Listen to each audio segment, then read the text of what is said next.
Many people who cheat still love their spouses. They are often attempting to escape the identity they've assumed within the four walls of their marriage. Think about the state of a 10-year marriage. It is a world defined by absolute certainty. You know how they sleep, how they argue, and exactly how they'll respond to a crisis. This certainty triggers the familiarity tax. The brain, which is designed to prioritize new information, begins to categorize the partner as a static utility. They are no longer a mystery to be solved, but a functional role, a provider or a mother. When every interaction is predictable, the brain starts to filter out the partner as background noise. This creates a quiet, sterile vacuum where excitement once lived. This sensory filtering leaves the system hungry for any high-intensity signal. This vacuum creates a biological vulnerability, priming the human system for an outside exploit. This vulnerability is rooted in oxytocin, the brain's bonding hormone. It is responsible for the warmth, trust, and safety that keeps a family together over the long haul. This diagram shows the inverse relationship between stability and attraction. Safety builds a home, but inhibits desire. Sexual tension requires a gap of the unknown. Over a decade, oxytocin crushes the friction of the new with the comfort of the known.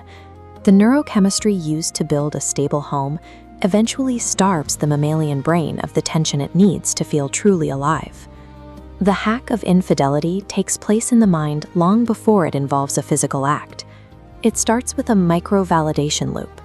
An outsider notices a nuance, a talent, a look, or a specific trait that the long-term spouse has stopped seeing. Engaging with that outside attention creates a secret. This forms a new, exclusive world that exists only between the vulnerable partner and the stranger. The mere existence of this secret acts as a potent aphrodisiac, adding a layer of risk that has been missing from the domestic routine for years. This initial breach thrives on the sudden thrill of being seen as an individual again, rather than a cog in a domestic machine. When a new prospect appears, two distinct neural regions conflict. The prefrontal cortex is the man of honor, managing your mortgage and reputation. Below it, the limbic system is the primal hunter, demanding immediate stimulation. In this state, the brain releases a flood of phenylethylamine and dopamine. This cocktail mimics the effects of a high-dose narcotic. Dopamine is indifferent to wedding vows. It prioritizes the high of the hunt over the logic of long-term consequences. At this point, the mammalian drive has effectively seized control of the decision-making process, silencing the logical brain. There is a core illusion at play here. The person risking their life is rarely chasing the stranger they've just met. The new partner serves as a mirror.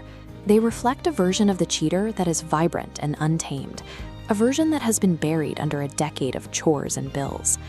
The affair functions as a mechanical chase for a neurochemical high, using a new person as the delivery system. This high is biologically unsustainable. When the dopamine levels inevitably drop, the cheater is left with the wreckage of their own system failure. The human brain is a sophisticated machine, yet it carries a glaring security flaw in its ancient mammalian hardware. You must understand your own biology, or you will remain a slave to its predictable exploits. Stay grounded, stay a man. Real power comes from recognizing these mechanics before the breach begins. Be vigilant, be accountable.